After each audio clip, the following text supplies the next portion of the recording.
HR made this baby angry. What's the worst HR is not your friend's story you've witnessed/experienced. HR hired consultants to run moral building employee input sessions.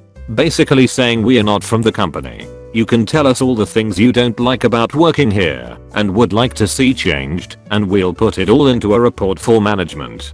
Don't worry, everything is anonymous. We just need material for our report, and you guys get to have your say in improving things around here. Turns out HR and the consultants recorded all the sessions and played the highlights for management. People were disciplined for criticizing the company or their immediate superiors, and any shred of faith or trust in management that the employees may have had was instantly incinerated. Managers now complain that they don't know what's going on in their teams because nobody tells them anything.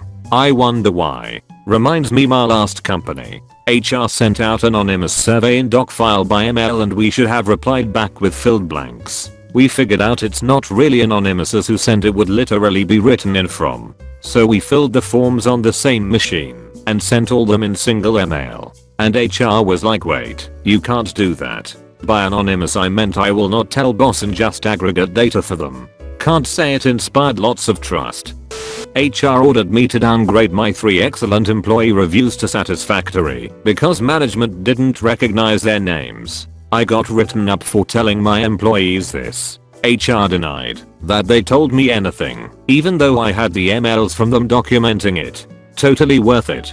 My employees were excellent and got the raises they deserved. I saw a similar situation. The company has a policy where 10% of the workers had to get bad performance reviews, which meant no raise that year. What the company didn't take into account is that some teams are small and hyper specialized. You can imagine what happened next. A bunch of crucial employees quit and that policy was cancelled, but the damage was done. Overall, I've been able to get along with HR departments with one exception. I was working a help desk job for a company during college and the head of HR called in for help. He was making an Excel spreadsheet and couldn't figure out how to make a formula do what he wanted. I offered to come take a look as we were in the same building, and he told me I couldn't because the spreadsheet was full of confidential information. So I asked then if he could describe what exactly he was trying to do without giving away any specific info, and he told me that what he was trying to do was confidential. So I clarified that he wanted me to tell him how to do something, but I couldn't see it, and he wouldn't even tell me what it was he was trying to do. At that point he agreed that I wouldn't be able to assist him since he couldn't divulge anything. As soon as we hung up he called my boss to complain that I was useless.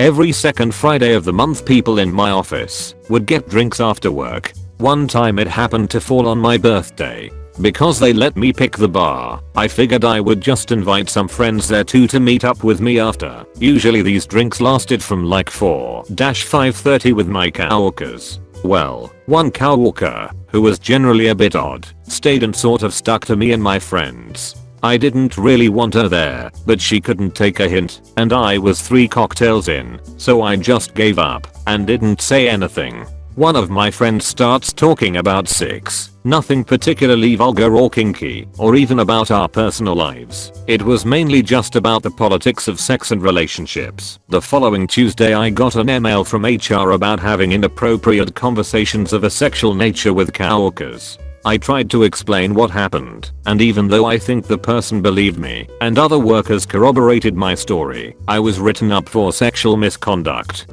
I obviously did not want that on my record, so I escalated it all the way up the company, and eventually, we had a 4-hour meeting with a regional HR person where my coworker just cried and caved. Then afterwards she had a bunch of people in trouble for a toxic work environment because nobody wanted to be around her, and she was never invited to any social events. It was the dumbest ducking thing I've ever experienced. I worked at a smallish company that grew big enough to hire a HR person. Her office was down from mine, so in the mornings I'd swing by and say hi. That turned into grabbing a cup of coffee she had just made, into having a pastry, and talking about life. I found that if I mentioned someone's name in passing, a few minutes later she would spill the beans about that person's life. What work issues they had, health issues, family issues, etc.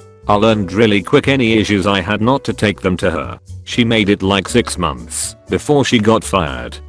I went to HR to report that my team's manager was illegally shorting all of our paychecks. HR's response was to adopt a new company-wide policy addressing the paycheck issue and back-paying most people for a certain amount, and also to frame me for work avoidance. HR and it disabled part of my login account to a tool we used, and then fired me a few months later, after failing to fix the problem and allowing me to actually do my job. They tried to deny my unemployment claim afterward.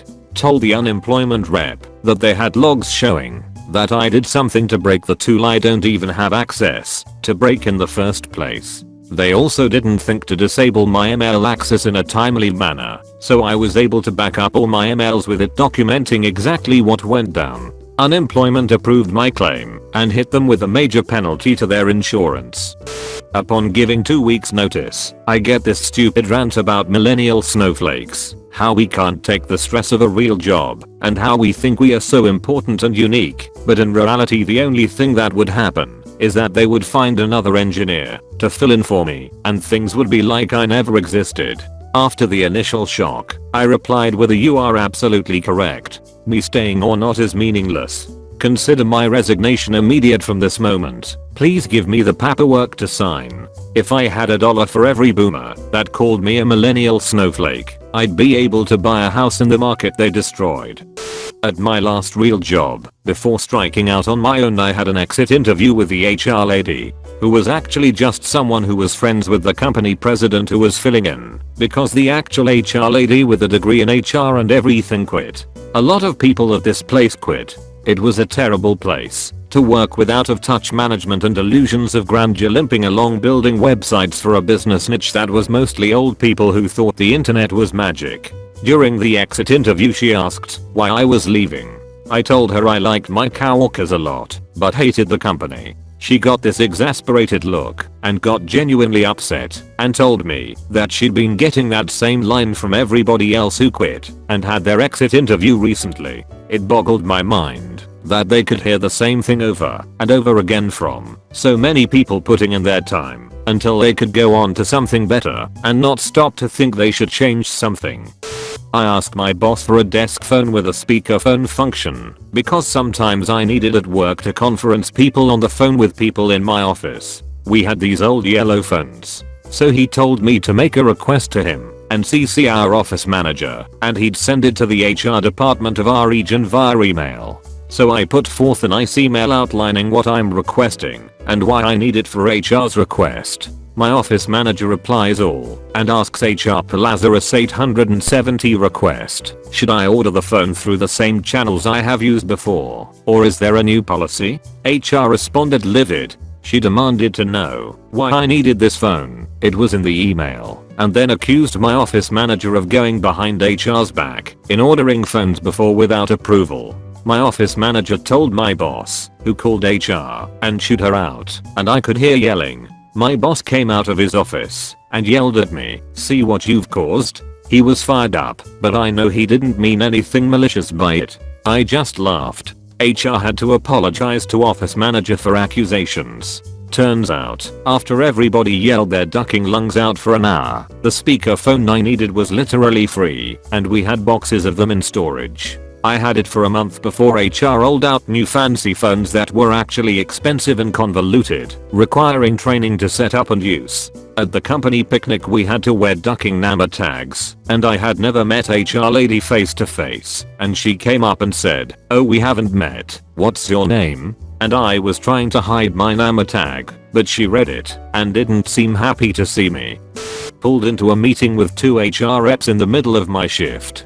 Taken to this really nice boardroom, which was confusing because I was just a grunt and this is literally floors above where I should ever be. They sat me down and said basically, "What do you have to say for yourself?" Me, still confused, tells them I have no idea what they are talking about. Everyone is really quiet and serious, and I'm scared shitless. And they say, "You know what you did. This is cause for termination. Blah blah." I'm literally thinking this is really excessive for being a few minutes late sometimes. I insist I don't know what's going on. One of them maybe realized something was wrong and flips open a file and says you're XX right. Turns out they got me mixed up with someone else who has the same name. On the elevator, right down by myself, I was still sweating. Don't know what that other person did, but man, HR does not play.